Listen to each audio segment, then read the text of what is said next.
ሰላም ጤና ይስጥልን አድማጭ ተመልካቾቻችን፣ መጋቢት 6 2017 ዓ.ም ዕለታዊ መረጃዎችን ይዤ መጥቻለሁ። መረጃዎቹን እየተከታተላችሁ አብራችሁ እንድትቆዩ በአክብሮት ጋብዛለሁ።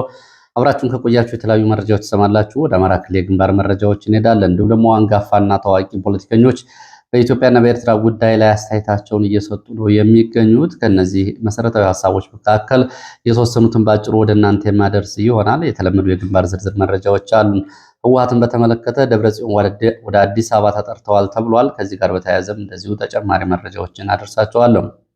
በአፍሪካ ቀንድ እንደዚሁ ደግሞ አዳዲስ አስተላለፎችን ይፋ የሚያደርጉ እንቅስቃሴዎች እየተደረጉ ነው። ሀገራትን የመፍጠር ውሳኔዎች ወደ ጫፍ እየደረሱ ነው ተብሏል። እነዚህን መረጃዎችም የማደርሳችሁ ይሆናል። እናንተ እየተከታተላችሁ አብራችሁ እንድትቆዩ ነው በአክብሮት የምጋብዛችሁ። ስትከታተሉ እንግዲህ ላይክ፣ ሼር፣ ሰብስክራይብ እያደረጋችሁ ስለሆነ በእጅጉ ነው የማመሰግነው። ብዙዎቻችሁ አስተያየቶችን አድርሱኝ፣ ጥቆማዎችን አድርሱ ይባልኳችሁ መሰረት በርካቶቻችሁ አስተያየቶችንም ጥቆማዎችንም ምልከታዎችንም በተለይ ከሰሞኑ የአፍሪካ ቀንድ የፖለቲካ አሰላለፍ አንጻር የተለያዩ አስተያየቶችን እየሰጣችሁ ነው።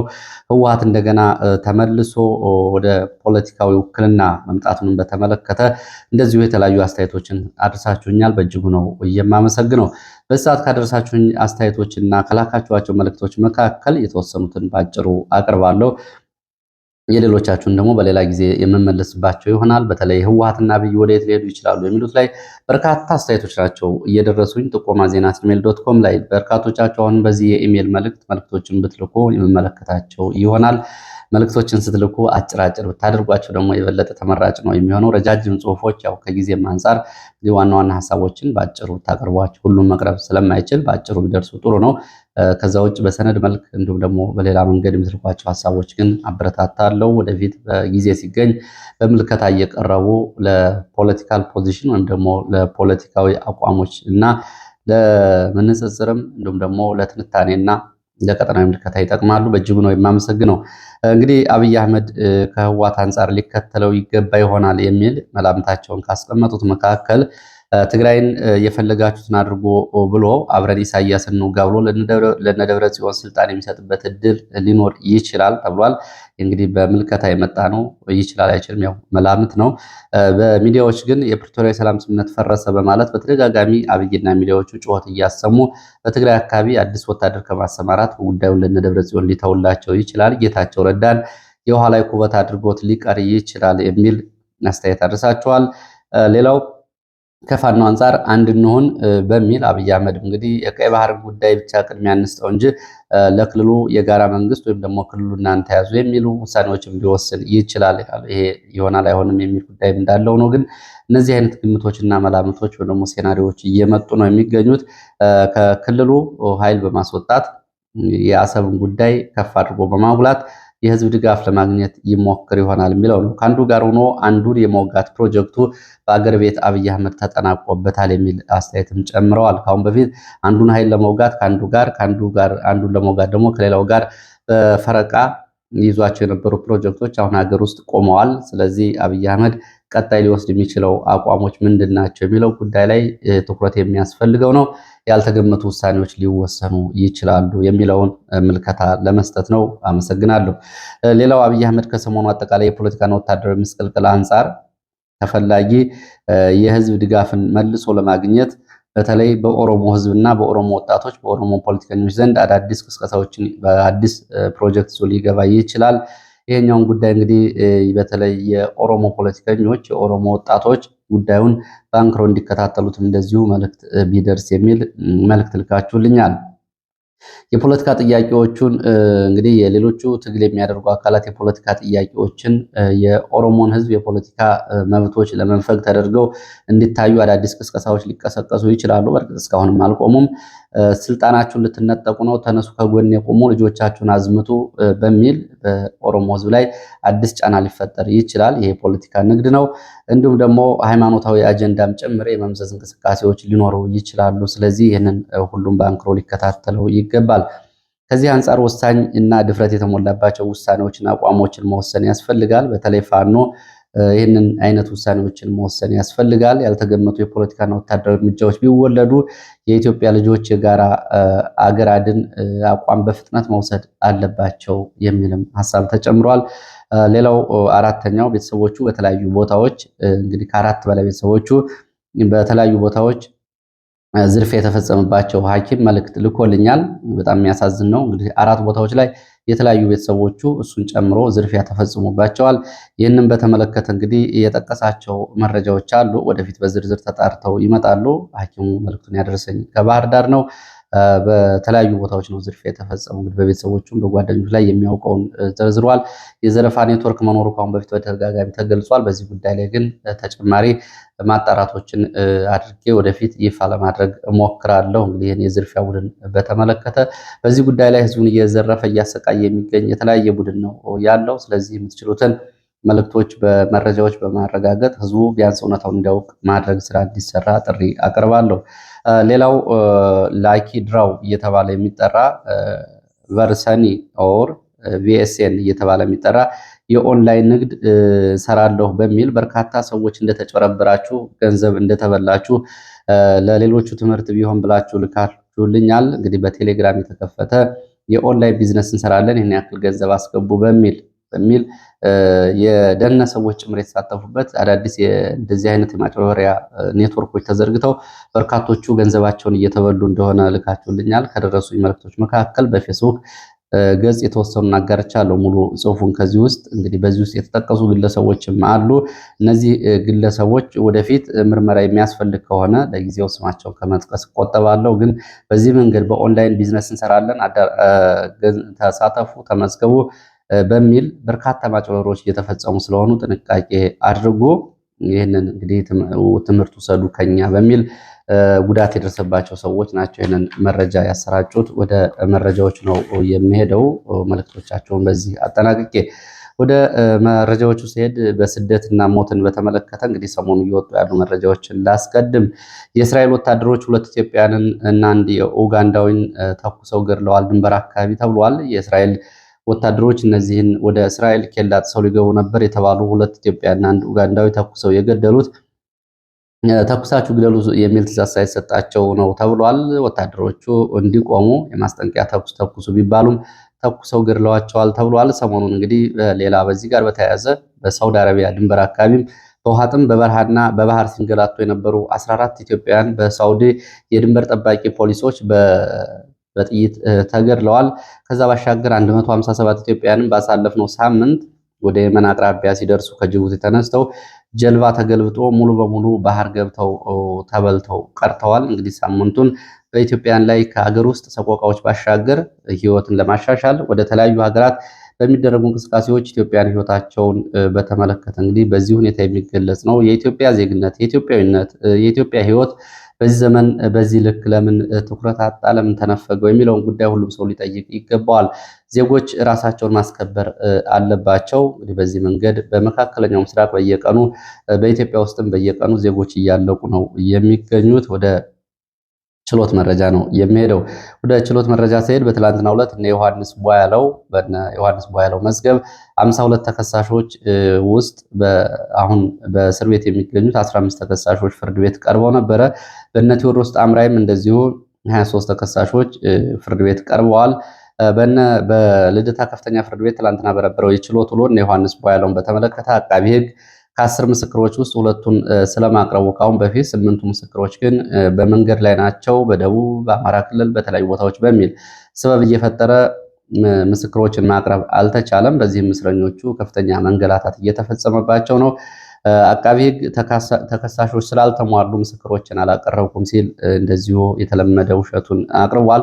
በሁሉም ላይ ስለሆነ የሚመሰክሩት ምስክሮች ሁሉም ተከሳሾች ካልቀረቡ ምስክሮችን ለማቅረብ እቸግራለሁ የሚል ነው። እንግዲህ በዚህ ውስጥ እንግዲህ አሁን የትጥቅ ትግል እያደረጉ ያሉ ወጣቶች የፋኖ መሪዎች ጭምር በዚህ መዝገብ ይገኙበታል። እነዚህ ካልቀረቡ ምስክር አላቀርብም በሚል እስረኞችን የማንገላታቱ ልዩ ስራ እንደቀጠለ ነው። በዚህም እንግዲህ እስረኞቹ እነ ዮሐንስ ቧያለው እነ ክርስቲያን ታደለ ለችሎቱ ምሬታቸውን ተናግረዋል። ዮሐንስ ከመካከላችን መሪጌታ በላይ አዳሙ የሚባል ሰው ነው ከእስረኞች መካከል ታሞ የቀረው የልብ ህመም አጋጥሞት ነው። ሕክምና ላይ ነው፣ ይታወቃል የሰውየው ጉዳይ። ስለዚህ በሌሎቹ ላይ ምስክር ካላችሁ ለምን አታስመሰክሩም? ለምን ምስክር ሂደቱ ተቋረጠ? የሚል ጥያቄ አቅርቧል ችሎቱ። ክርስቲያን ታደለ በበኩሉ ምስክሮች እንደማይመሰክሩ እየታወቀ እንዴት ታጉላሉናላችሁ? ቤተሰቦቻችን እንዴት ታንገላታላችሁ? በሚል እንደዚሁ ለችሎቱ ቅሬታውን አቅርቧል። እንግዲህ ፍርድ ቤቱ ተከሳሾች ተሟልተው ይቅረቡ የሚል ትዕዛዝ በመስጠት ምስክሮችም በተመሳሳይ ተሟልተው ይቅረቡ በሚል ለሰኞ ለመጋቢት 8 2017 ዓ.ም ቀጠሮ ሰጥቷል ነው የተባለው። በእነ ቴዎድሮስ ጣምራይ በኩልም እንግዲህ ቀሪ ምስክሮች አለይ በማለቱ አቃቢ ሕግ ለግንቦት 1 2017 ተቀጥሯል። ተለዋጭ ቀጠሮ ተሰጥቶበት ይህንን ለግንቦት አንድ የተሰጠውን ቀጠሮ በመቃወም ጠበቆቹም ተከሳሾቹም ይህን ያክል ረጅም ጊዜ ሊሰጥብን አይገባም በሚል ለችሎቱ ቅሬታ አቅርበው ነበር። ችሎቱ ግን ተደራራቢ መዝገቦች ስላሉብን ያለን ክፍት ጊዜ እሱ ነው የሚል ምላሽ መስጠቱን ነው ለማወቅ የተቻለው። ሌላ እነ ሰለሞን ጎሳ ለመጋቢት 5 ተቀጥረዋል። ከመጋቢት 5 ወደ መጋቢት 8 ተቀጥረዋል። እነ ውብሸት ተፈራ እንደዚሁ ለመጋቢት 25 ተቀጥረዋል። ተለዋጭ ቀጠሮ እነ ተመስገን ጌትነትም ለመጋቢት 8 2017 ተለዋጭ ቀጠሮ ተሰጥቶባቸዋል።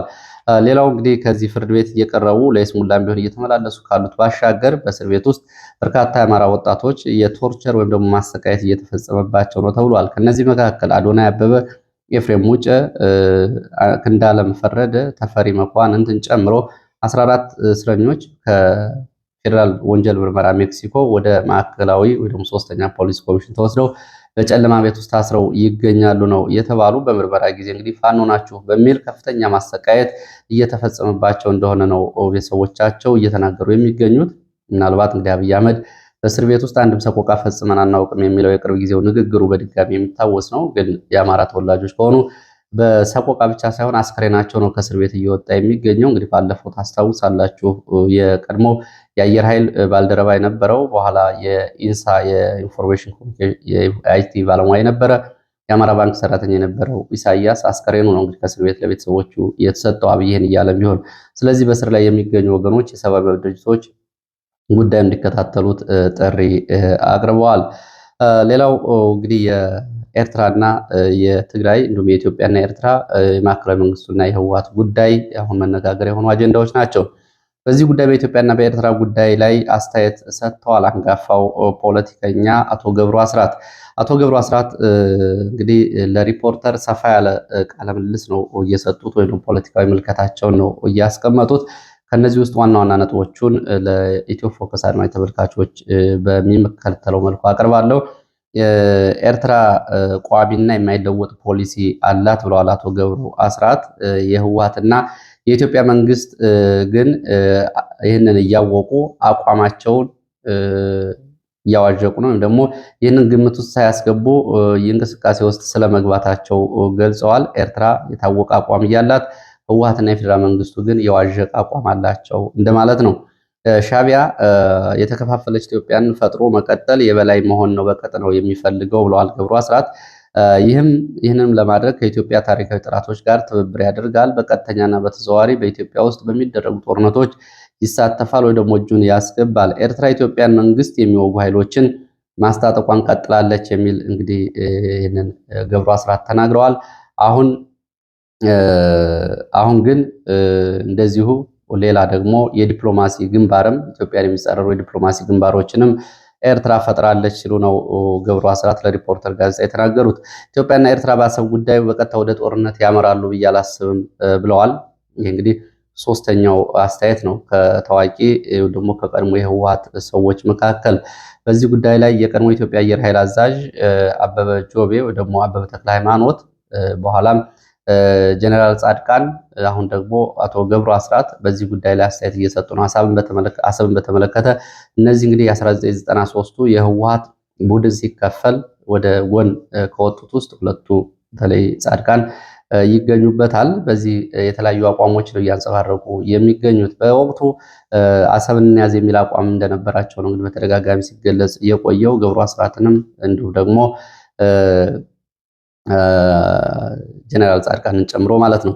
ኢትዮጵያና ኤርትራ በአሰብ ጉዳይ ወደ ቀጥታ ጦርነት ይገባሉ ብዬ አልገምትም። በዚህ የመግባት እድላቸው ጠባብ ነው የሚሉት አቶ ገብሩ አስራት ኢትዮጵያና ኤርትራ ጦርነት የሚያስገባቸው ዋና ጉዳይ የኤርትራ የእጅ አዙር ጣልቃ ገብነት በኢትዮጵያ ውስጥ ከቀጠለና ከጥላቶቿ ጋር በማበር ጫና መፍጠር እንቅስቃሴዋ ከቀጠለ ነው። በዚህ ጉዳይ ነው ጦርነት የሚገቡት እንጂ የአሰብ ጉዳይ ቀድሞ ጦርነት ያስገባል ብዬ አላስብም ነው የሚሉት።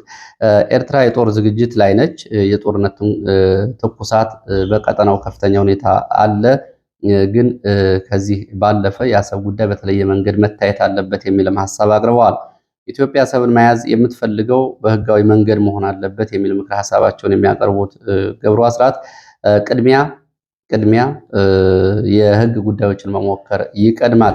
ኢትዮጵያ ዙሪያዋን የከበባት ችግር ውስጥ ገብታለች፣ የውስጥ የአቅም መናጋትም ደርሶባታል ሲሉ እውነታውን አስቀምጠዋል። አቶ ገብሩ አስራት የባህር በር ጉዳይ በሰላም በሚደረግ ውይይት እና ከበባውንም በዚህ መንገድ መስበር ይቻላል።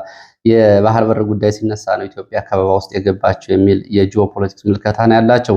በአሰብ ጉዳይ ከሌሎች አገራት ጋርም ጭምር መነጋገር ያስፈልጋል ከኤርትራ ባሻገር የሚል ምክረ ሀሳብ አቅርበዋል።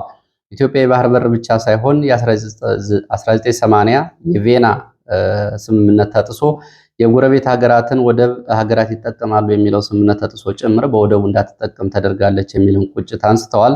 ኢትዮጵያ የአሰብን ጉዳይ በህግ ማስጨረስ ትችላለች በህግ ይላሉ። በአሰብ ጉዳይ ጦርነት ከተገባ ግን ጦርነቱ የሁለቱ ሀገራት ብቻ አይሆንም የሚል አስተያየት አስቀምጠዋል። በ1990 ከነበረው የጂኦፖለቲካ ሁኔታ በብዙ ነገር ተለውጧል። የኤርትራም ሁኔታም በእጅጉ ተለውጧል። ስለዚህ በአሰብ ጉዳይ ጦርነት ከተጀመረ በ1990ዎቹ እንዳለው ጦርነት አይደለም ብለዋል። ከጦርነቱ ጋር እንግዲህ በርካታ መሪዎች እንደዚሁ ትኩረት ሊሰጡ ይገባል። በ1990ዎቹ በነበረው ጦርነት አሰብን ኢትዮጵያ ያጣችው በመሪዎቹ ትኩረት ማነስ ነው ብለዋል። ወትሮም በመጽሐፋቸው ላይ መለስ ዜናዊ በዚህ ጉዳይ ይተቹ የነበሩት በ1990ዎቹ ጦርነት አሰብ ያልተያዘው በመሪዎቹ ደካማነት ነው ሲሉ በድጋሚ ነው የገለጹት። በ1990ዎቹ ማለት ነው። ገብሩ አስራት እንግዲህ ሉዓላዊነትና ዲሞክራሲ በኢትዮጵያ በሚል መጽሐፋቸው ውስጥ በርካታ ጉዳዮችን አንስተዋል። በተለይ ከአሰብ ከኤርትራ በወቅቱ ከህወሓት ክፍፍል እንዲሁም ደግሞ ከቅድመ ህወሓት ምስረታ ጀምሮ ባሉት ጉዳዮች ላይ ዳጎስ ያሉ ገጾች ያሉት መጽሐፍ አሳትመዋል። ብዙዎቻችሁ እንዳነበባችሁ ተስፋ አደርጋለሁ። በ2006 ዓመት የታተመው መጽሐፍ በዚሁ ጉዳይ ላይ እንግዲህ በአሰብ ጉዳይ ላይ ከነመለስ ጋር እነ ገብሩ አስራት ገብተውበት የነበረውን አጠቃላይ የውጥረትና የፖለቲካ እሳቸውንም እንዴት እንዳገለላቸው የፖለቲካ የሚገልጽ መጽሐፍ ነው። ልታነቡት ትችላላችሁ። እንግዲህ እነ አበበ ተክለ ሃይማኖት፣ እነ ጀነራል ጻድቃን፣ እነ ገብሩ አስራት በዚህ ጉዳይ ላይ አስተያየት እየሰጡ ነው። እነዚህ በተለይ ከህወሓት ከአድዋው ቡድን በተለያየ መንገድ በአኩራፊነት እንደዚሁ የተባረሩ ወይ ደግሞ የአድዋ ቡድን የማይፈልጋቸው አሁን አብይ አህመድ በሚፈልገው ጉዳይ ላይ አስተያየቶችን እየሰጡ ያሉ የቀድሞ ወታደራዊና ፖለቲካዊ ኃላፊነት የነበራቸው ሰዎች ናቸው። ወደ ምስራቅ ጎጃም የሚወስደን መረጃ ላስከትል። ወደ ምስራቅ ጎጃም የሚወስደን ይቅርታ፣ ከዛ በፊት የህወሓትን ጉዳይ በዚሁ ልጨርሰው። የቅደም ተከተል ጉዳዮችን እባክህ ጠብቅ የሚሉ አስተያየቶችን ተመልክቻለሁ። የህወሓትን ጉዳይ በዚሁ ለማስከተል ህወሓት መግለጫ አውጥቷል። ለትላንትናው መግለጫ እንግዲህ የዲፕሎማሲ ጫና ውስጥ እንደገባ የሚያሳይ ነው መግለጫው። ህወሓት ባወጣው መግለጫ የፕሪቶሪያው ስምምነት እንደተጣሰ ተደርጎ በፌዴራል መንግስቱ ባለስልጣናትና በጌታቸው ረዳ የሚናፈሰውና የሚራገበው አጀንዳ ፍጹም ስህተት ነው ብሏል። በተወሰኑ አካባቢዎች ጥቂት የህግ ማስከበር እርምጃዎች ናቸው የተወሰዱት እንጂ የፕሪቶሪያውን የሰላም ስምምነት የሚጥስ አንዳችም እንቅስቃሴ ውስጥ አልገባንም ብሏል። በጌታቸው ረዳና በውጭ ጉዳይ ሚኒስትር ዶክተር ጌዲዮን ጢሞቴዎስ ለዲፕሎማቶች የተሰጠው ማብራሪያ ግን ይህንን እውነታ የሳተ ነው የሚል ትችት አቅርቧል። ህወሓት እንግዲህ ያው ህወሓት ሲባል ያው የደብረጽዮን አንጃ እንደማለት ነው። ፕሪቶሪያው የሰላም ስምምነት ያለንን ጽኑ አቋም በድጋሚ እናረጋግጣለን። ለፕሪቶሪያው የሰላም ስምምነት ተግባራዊነት በሙሉ አቅማችን እንንቀሳቀሳለን ብለዋል እነ ደብረጽዮን። የእነ ደብረጽዮን እንግዲህ በፕሪቶሪያ የሰላም ስምምነት እንዳይፈጸም ለሚፈልጉ አካላት ጌታቸው ረዳ የሚሰጣቸው መግለጫዎች ጥሩ አጋጣሚ እየፈጠሩ ስለሆነ ጌታቸው ረዳ ከዚህ ቢጠናቀቅ የሚል መግለጫ ሰጥተዋል። እንግዲህ በየቀኑ መግለጫ ይሰጠ ነው። በትላንትናው ዕለት ጌታቸው ረዳና ዶክተር ጌዲዮን ጢሞቴዎስ በህወሓት የደቡብ አፍሪካውን የሰላም ስምምነት ፕሪቶሪያውን ጥሷል የሚል መግለጫ ለዲፕሎማቶች መስጠታቸው ይታወሳል። ከዚህ ጋር በተያያዘ ደብረጽዮን አዲስ አበባ ገብተዋል ተብሏል። ዛሬ እንግዲህ በምን ጉዳዮች ላይ እንደሚነጋገሩ የሚጠበቅ ነው። ያው ከሰሞኑ የጌታቸው መባረር፣ የፕሪቶሪያ የሰላም ስምምነት መጣስና በትግራይ ያለው ወታደራዊ እንቅስቃሴ በተመለከተ ይነጋገራሉ ተብሎ ይጠበቃል። ታደሰ ወረደ ሌተናል ጀነራል ታደሰ ወረደ አዲስ አበባ ነው የሚገኙት። አዲስ አበባ ባሉበት በትላንትናው ዕለት ከፊልድ ማርሻል ብርሃኑ ጁላ ጋር ተነጋግረው ነበር። አልተስማሙም። ታጣቂዎች ትጥቅ ይፍቱ የሚል ሀሳብ አቅርበው ነበር ፊልድ ማርሻል ብርሃኑ ጁላ። ሌተናል ጀነራል ታደሰ ወረደ ይህን አልተቀበሉም፣ ወቅታዊ ሁኔታው ይህን አይፈቅድም በሚል በዚህ ጉዳይ ላይ እንግዲህ ጀነራል ታደሰ ወረደ የፌዴራል መንግስቱ ወደ ትግራይ ጦር ላያስገባ ይችላል የሚል ሀሳብ እየተናገሩ ነው የሚገኙት። በዚህ በኩል እንግዲህ ከፌዴራል መንግስቱ በኩል ጦር አስገባለሁ አላስገባም በሚለው ጉዳይ ላይ የተሰጠ መግለጫ የለም። በእርግጥ ወቅታዊ የሀገሪቱ ሁኔታ ሲን ይፈቅዳል ወይ? ሰራዊቱ በተለያዩ ቦታዎች በጦርነቱ ውስጥ ነው ያለው እና ይህንን ፍላጎት ለማስፈጸም ወታደራዊ አቅም አላቸው ወይ የሚለው ጉዳይም አብሮ የሚነሳ ቢሆንም ሌላው አጃንስ ፍራንስ ፕረስ መቀሌ ያለውን ሁኔታ በተመለከተ በተለይ በነዋሪዎች ላይ ያለውን ጭንቀት በተመለከተ ነዋሪዎችን አነጋግሮ ዘገባ ሰርቷል። በተለይ ያለው ስጋት፣ ፍርሃት እና መቀሌን ለቀው ለመውጣት ሰዎች የአየር ትኬት ጭምር እስከ ማጣት ደርሰው በአየር መንገድ ላይ ተቸግረዋል። ከአሁን በፊት በመቀሌ ከተማ ውስጥ በነበሩ ጦርነቶች ታሽገን ተቀመጥን፣ አሁን ግን ይህን መድገም አንፈልግም የሚሉ አስተያየት ሰጪዎች ለአጃንስ ፍራንስ ፕሬስ እንደተናገሩት ብዙ ሰዎች ገንዘባቸውን እያወጡ ነው የሚገኙት። አሁን በፊት ከነበረው አጠቃላይ ሁኔታ የባሰ አደጋ ይፈጠራል የሚል ስጋት ውስጥ እንደገቡ ነው እንግዲህ ነዋሪዎቹ የዘገባው የሚያሳየው። ወደ ግንባር መረጃዎች ልመለስ። ወደ አማራ ክልል ምስራቅ ጎጃም ሮብ ገበያ ተብሎ ስናን ወረዳ በርካታ ሰዎች ለስብሰባ ትፈለጋላችሁ ተብለው በብዛት እየተወሰዱ ነው ብለዋል። የዓይን እማኞች ወደ የት እንደሚወሰዱ አይታወቅም። አንድም ስልጠና ሊሰጣቸው ነው በሚል ነው የሚናፈሰው። ግን ጉዳዩ ስጋት የሚጥል እንደሆነ አንክሮ መከታተል ያስፈልጋል ተብሏል። በጉና ቀጠና እንደዚሁ የአካባቢው ሕዝብ አገር ትወራለች የሚል ቅስቀሳ እያደረጉ ነው የብልጽግና ካድሬዎች። በዳይጋይንት ጉናና አካባቢዎቹ መሳሪያ ያላችሁ የመጨረሻ እስከ መጋቢት 7 ድረስ በካምፕ ግቡ፣ የመንግስትም የግልም ትጥቅ ያላችሁ መሳሪያ ስላላችሁ በአካባቢ የሚገኙ ጦርነት የመመከት የናንተ ኃላፊነት ነው፣ እኛ ግን ሌላ ግዳጅ ስላለብን ልንሄድ ነው ብለዋል። በርካታ የግል ታጣቂዎች ግን የሰጡት ምላሽ አዎንታዊ አይደለም ነው የተባለው።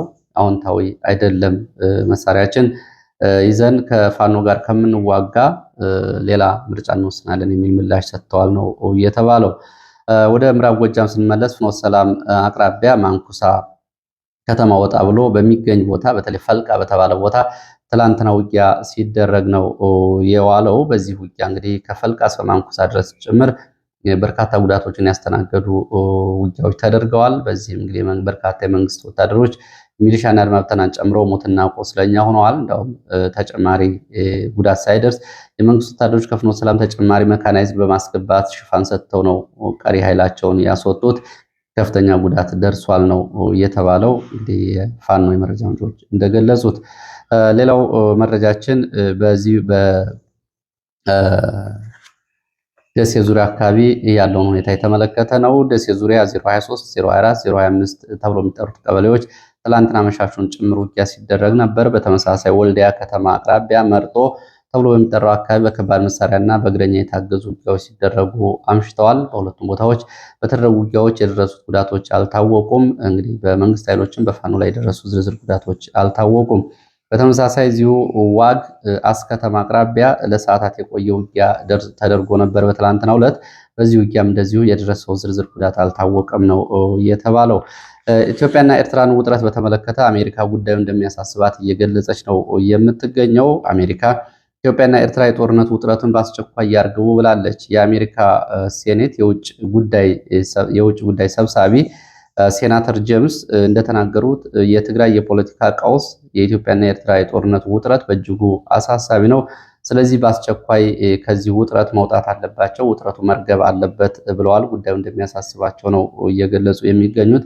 ከዚህ ቀደም ብሎ እንግዲህ እንደ ፈረንሳይና የፈረንሳይን ጨምሮ ከ22 በላይ የአውሮፓ ሀገራት ጃፓንና አሜሪካን ጨምሮ ማለት ነው በዚህ ጉዳይ ላይ በተለይ በህወሓት ውስጣዊ ቀውስ ጉዳይ መግለጫ መስጠታቸው ይታወቃል። በነገራችን ላይ የህወሓት የዲፕሎማሲ ጉዳይ በቀላሉ የሚታይ አይደለም። እንግዲህ በርካታ ሀገራትን ጭምር እያነጋገረ ነው የሚገኘው።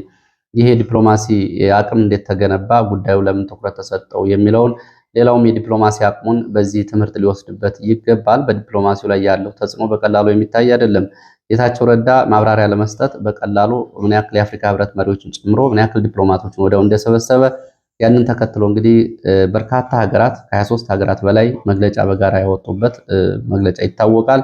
ይሄ ቀላል የሚባል የዲፕሎማሲ አቅም አይደለም። በተለይ ከፋኖ አንጻር ይህን ትምህርት ሊወሰድበት ይገባል። ከዲፕሎማቶች ጋር የሚደረግ ግንኙነት፣ ከሀገራት ጋር የሚደረግ ግንኙነት በአዎንታዊነት መታየት ያለበት ስለ ጉዳዩ ግንዛቤ እንዲኖራቸው ለማድረግ ነው። ወደ መረጃዎች እቀጥላለሁ። ወደ መረጃዎች ስቀጥል የአፍሪካ ቀንድ መረጃዎችን ነው የማስከትለው። የአፍሪካ ቀንድ እንግዲህ አዳዲስ ሀገራትን ለማዋለድ ጫፍ የደረሰ ይመስላል። አሜሪካ በሶማሌላንድ አዲስ ወታደራዊ ቤዝ ለመመስረት እንዲሁም ደግሞ በሶማሌላንድ የጋዛ ተፈናቃዮችን እንድትቀበል የማድረግ እንቅስቃሴ እያደረገች ነው። በዚህም ውይይቶች ስለመደረጋቸው የሚገልጹ መረጃዎች እየወጡ ነው። ፋይናንሻል ታይምስ በዚህ ጉዳይ ላይ ዝርዝር ዘገባ ይዞ ወጥቷል። አሜሪካና እስራኤል የጋዛ ተፈናቃዮችን በምስራቅ አፍሪካ ሶማሌላንድ፣ ሶማሊያ፣ ሞቃዲሾ እና ሱዳን ለማስፈር እንቅስቃሴ እያደረጉ ነው ብለዋል። የእስራኤል ባለስልጣናትም በዚህ በኩል ፍንጭ ሰጥተዋል። በተለይ ሶማሌላንድ እውቅና ለማግኘት በዚህ ጉዳይ ላይ ከአሜሪካ ጋር እየተነጋገረች ነው ተብሏል። ሶማሌላንድ አሜሪካ በዚህ ጦሯ እንድታሰፍር በርበራ አቅራቢያ ወታደራዊ ቤዝ እንድትገነባ እንዲሁም ደግሞ አሜሪካ በዚህ ቀጠና ቻይናን እንድትከላከል ኢራንና ቻይና ከሞቃዲሾ ጎን ናቸው በሚል እነዚህ የምታደርግ ከሆነ አስፈላጊውን ነገር ለማቅረብ ሶማሌላንድ ዝግጁ መሆኗንና እውቅና እንዲሰጣት ግን ከፍተኛ ውቶታ እያደረገች ነው። በዚህም ለሶማሌላንድ እውቅና ለመስጠት መጠነኛ ፍንጭ ተገኝቷል ተብሏል። ከአሜሪካ ወደፊት የሚታይ ጉዳይ ነው የሚሆነው። በሞቃዲሾ የጋዛ ተፈናቃዮችን ትቀበላለች የሚለውን ጉዳይ ግን የሶማሊያ ውጭ ጉዳይ ሚኒስትር አስተባብለዋል። ውጭ ጉዳይ ሚኒስትሩ የጋዛ ነዋሪዎች ከመኖሪያቸው በፍጹም መፈናቀል የለባቸውም፣ ይህንን የሚያደርግ አካልም ተቀባይነት የለውም፣ ከአሜሪካም ሆነ ከእስራኤል ጋር በዚህ ጉዳይ ላይ እየተነጋገርነው ነገር የለም ነው ያሉት። ሶማሌላንድ ኢራንና ቻይና በአፍሪካ ቀንድ መከላከል ያስፈልጋል፣ ስለዚህ እኔ ለአሜሪካ ሁነኛ አጋር ሆናለሁ የሚል እንደዚሁ አቋም አሳይታለች ነው የተባለው። ወደ ደቡብ ሱዳን ስንመጣ የደቡብ ሱዳንና የኡጋንዳን ጉዳይ በተመለከተ የደቡብ ሱዳን ምክር ቤት የማውቀው ጉዳይ የለም ብሏል። ሰሞኑን የኡጋንዳ ኢታማጆር ሹም በደቡብ ሱዳን ጁባ ከተማ የሳልቫኪርን ኃይል የሚጠብቅ የኡጋንዳ ጦር መሰማራቱን ገልጸው ነበረ። ይህንን ተከትሎ እንግዲህ በርካታ መረጃዎች እየወጡ ነው የሚገኙት። የሰራዊት ስምሪቱ ላይ የደረሱት ያለ ፓርላማው ስምምነት ነው ብለዋል። የደቡብ ሱዳን የጁባ ምክር ቤት አፈጉባኤ ኦሊቨር ቤንጃሚን የፓርላማው አፈጉባኤ ናቸው። ይህንን ጉዳይ እኛ አናውቀውም፣ ኡጋንዳ በጁባ ውስጥ ሰራዊት ስለማሰማራቷ የምናውቀው ነገር የለም፣ አድርጋም ከሆነ ተቀባይነት የለውም፣ ያለ ምክር ቤት እውቅና የሆነ ነው ብለዋል። በአንጻሩ የኡጋንዳ ኢታማጆር ሹም ደግሞ የህግ ባለሙያዎች እና የህግ አዋቂዎቹ ጉዳዩን ያውቁታል የሚል ምላሽ ነው እየሰጡት። ሌላው የሱዳን ጦር ሶስተኛ ዙር ዘመቻዬን በቅርቡ ጀምራለሁ፣ በሶስተኛ ዙር ዘመቻዬ ደግሞ በርካታ ቦታዎችን ሙሉ በሙሉ ነፃ አወጣለሁ ከፈጥኖ ደራሽ ኃይሉ እያለ ነው የሚገኘው። ጥር 25 2025 የተጠናቀቀው ሁለተኛ ዙር ዘመቻ በስኬት ተጠናቋል ያሉት የሱዳን ከፍተኛ ወታደራዊ መሪ ናስር አልዳና አብዱላይ ፈታህ ናቸው። እንደሳቸው አገላለጽ ከሆነ የፈጥኖ ደራሽ ኃይሉ አርኤስኤፍ ኃይሎች እየተደመሰሱ ነው፣ ቁልፍ ቦታዎችን አውድመንበታል፣ ወታደራዊ ይዞታዎችንም ተቆጣጥረናል፣ በቅርቡ ካርቱምን ሙሉ በሙሉ ሰሜን ባህሪ እንዲሁም ደግሞ ኦምዱርማን ተብሎ የሚጠሩትን ግዛቶች ነፃ የሚያወጣ መጠነ ሰፊ ዘመቻ እንጀምራለን፣ በዚህ ዘመቻ እየቀናን ነው ሲሉ ነው የገለጹት። ከዚህ ጋር በተያያዘ እንግዲህ አርኤስኤፍ ጀነራል መሐመድ ደጋሎ ደግሞ በሱዳን ውስጥ አዲስ የሽግግር መንግስት አዲስ የሰላምና ጊዜያዊ መንግስት ለማቋቋም እንቅስቃሴ ላይ መሆናቸውን ነው መረጃዎቹ የሚያሳዩት። ከነዚህ ውስጥ እንግዲህ አብረዋቸው መንግስት ለማቋቋም እየሰሩ ካሉ መካከል በሱዳን ውስጥ እንግዲህ ብዙ ስማቸው የማይታወቅ እንደ ሱዳን ሊብሬሽን ሙቭመንት ኖርዝ የተባለ ድርጅት እንዲሁም ደግሞ ሪቮሉሽናሪ ፍሮንት የተባለ እና ናሽናል ኡማ ፓርቲ ከአርኤስኤፍ ጋር በሱዳን ጊዜያዊ የሰላም መንግስት ለማቋቋም ቻርተር ማጽደቃቸውና ስምምነት ላይ መድረሳቸው በኬንያ ይታወቃል። የኬንያና የሱዳን ዲፕሎማሲ ደግሞ በዚህ ምክንያት ተቋርጧል። የንግድ ግንኙነታቸው ሙሉ በሙሉ ተቋርጧል። ለሰዓት ያሉ መረጃዎች እነዚህ ነው የሚመስሉት። ስለተከታተላችሁ በእጅጉ አመሰግናለሁ። መልካም ጊዜ